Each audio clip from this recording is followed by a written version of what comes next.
Bismillahirrahmanirrahim. Assalamualaikum warahmatullahi wabarakatuh. Ya, video kita kali ini tentang bagaimana mengajak para remaja masjid, mengajak BKM masjid untuk memfasilitasi kegiatan para remaja, apakah itu siswa SD, SMP, SMA maupun para mahasiswa, untuk menjadikan masjid sebagai sentra kegiatan mereka. Seperti apa yang dilakukan oleh Rasulullah SAW pada masanya dulu, mana masjid bukan hanya sebagai tempat ibadah mahdhah, tetapi juga sebagai tempat ibadah sosial, mengatur strategi edukasi tentang ekonomi, dakwah dan lain-lain sebagainya. Idenya agar para remaja ini bisa ikut mengambil bahagian, karena harus menyesuaikan dengan keadaan zaman mereka. Ya, sebelum kita berbicara lebih lanjut, saya perkenalkan, ini channel tentang change management, manajemen perubahan.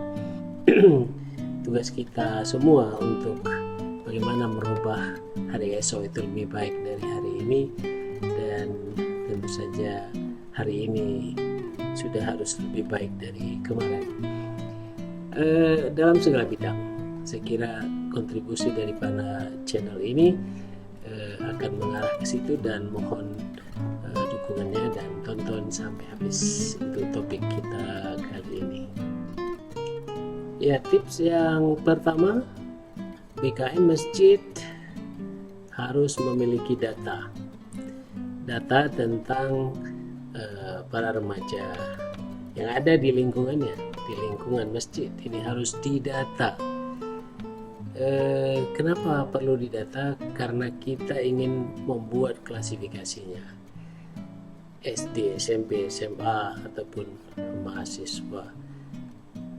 Data itu harus dimiliki, dan dari data itu kita bisa lihat, kita bisa analisa berapa persen sebenarnya yang sudah memang terlibat di dalam kegiatan masjid, dan berapa persen yang memang sama sekali tidak tertarik dengan kegiatan di masjid. Nah, yang kedua, tentu data hasil analisa itu harus dibuat di dalam sebuah program BKM. Jadi harus dimasukkan dalam program BKM yang secara umum itu kita bisa buat klasifikasinya. Kegiatan-kegiatan pertama, kategori ibadah mahdhah, ya, salat 5 waktu, puasa, zakat dan lain-lain sebagainya. Dan yang kedua adalah kegiatan yang menyangkut edukasi tentang rukun Islam, edukasi tentang rukun iman. Yang ketiga tentang ibadah sosial, bagaimana melibatkan para remaja ini dalam kegiatan sosial kemasyarakatan. Jadi bukan hanya kegiatan dalam rangka maulid, dalam rangka 17-an lalu mereka diaktif, tidak, tetapi merupakan sebuah kegiatan edukasi yang memang disiapkan programnya. Dan yang keempat, tentunya mereka harus dilibatkan, ya, pikirannya, powernya. Kita tahu bahwa anak muda ini kan masih kuat gitu, ya. Jadi mereka harus kita dimanfaatkan, dan kita harus bisa arahkan mereka untuk kegiatan-kegiatan yang sifatnya sosial kemasyarakatan. Apakah dalam bentuk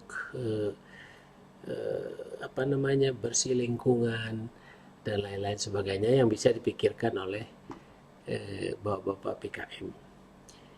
Dan kegiatan yang kelima, dan ini sangat penting, adalah bagaimana memanfaatkan masjid itu sebagai sport center, ya, sebagai pusat olahraga.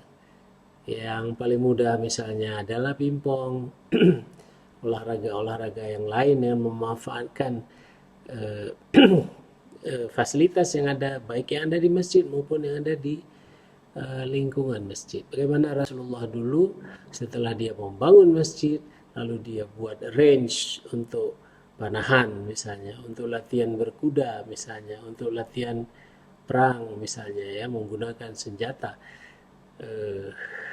dan lain-lain. Nah, program apa lagi yang paling penting? Ya, menyangkut ibadah mahdhah. Jadi bagaimana memperkuat iman daripada para remaja ini. Tentu saja mereka harus diberikan ceramah-ceramah khusus dan oleh penceramah-penceramah yang khusus yang mereka sukai, yaitu yang dari kalangan muda, dan dengan cara-cara yang khusus pula, menggunakan teknologi yang mereka senangi, ya, dan ya gadget misalnya, atau ada aplikasi, atau dalam bentuk contoh-contoh, dan tidak harus di masjid, ya, mereka bisa melakukan studi lapangan, ya, dimanapun bisa dilakukan itu, dan diisi dengan edukasi atau katakanlah pelajaran-pelajaran tentang tauhid, tentang fiqih, dan tentang akhlak. Nah, bagaimana peran BKM berikutnya adalah, kalau memang BKM bertanggung jawab, berarti lihat aja bagaimana penyediaan dana, karena dana itu kan dari masyarakat. Jadi jangan bangga kalau sebuah masjid itu punya saldo yang puluhan juta, ratusan juta. Nah, itu tidak perlu dibanggakan, karena itu adalah uang masyarakat yang dititip dalam bentuk infak, dalam bentuk sedekah, ya, ada juga bentuk wakaf, dan itu memang harus dimanfaatkan dengan sebaik-baiknya.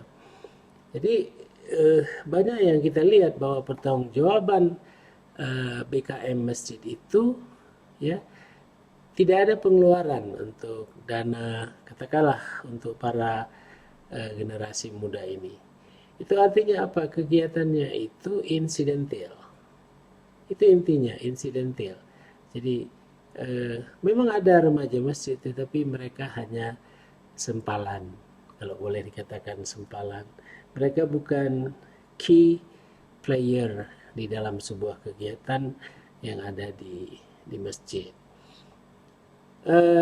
Saya kira ini masukan dari kami kepada kita semua yang saat ini memegang amanah untuk duduk di dalam BKM masjid. Masjid manapun yang saat ini belum berjalan baik, bahwa silaturahmi antar para orang tua, ya, terutama yang tua-tua, yang kakek-kakek, ya, busi seperti saya atau ya, bisa duduk sama minggu pagi, Jumat pagi, minum-minum kopi. Tapi di mana mereka? Di mana mereka yang satu hari yang mereka bisa kumpul-kumpul seperti bapak-bapak ini? Di mana mereka? Jadi kalau Jumat berkah, ya, sumbangan Jumat berkah itu diberikan, sebenarnya bukan hanya Jumat berkah, tapi bisa Senin berkah, Selasa berkah. Nah, ini yang harus digalakkan sehingga akan lahir generasi muda yang cinta masjid.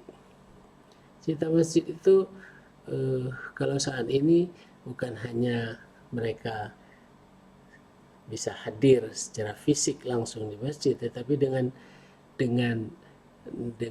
menggunakan teknologi internet, ya, semuanya sudah ada di tangan mereka, maka ya HP inilah yang nanti akan memanggil mereka untuk membuat kegiatan. Apabila ini tidak dimanfaatkan dengan baik, maka ini adalah teknologi, dan teknologi adalah pisau bermata dua. Kalau tidak plus minus, itu yang harus kita waspadai waspadalah. Mudah-mudahan ada manfaatnya. Assalamualaikum warahmatullahi wabarakatuh.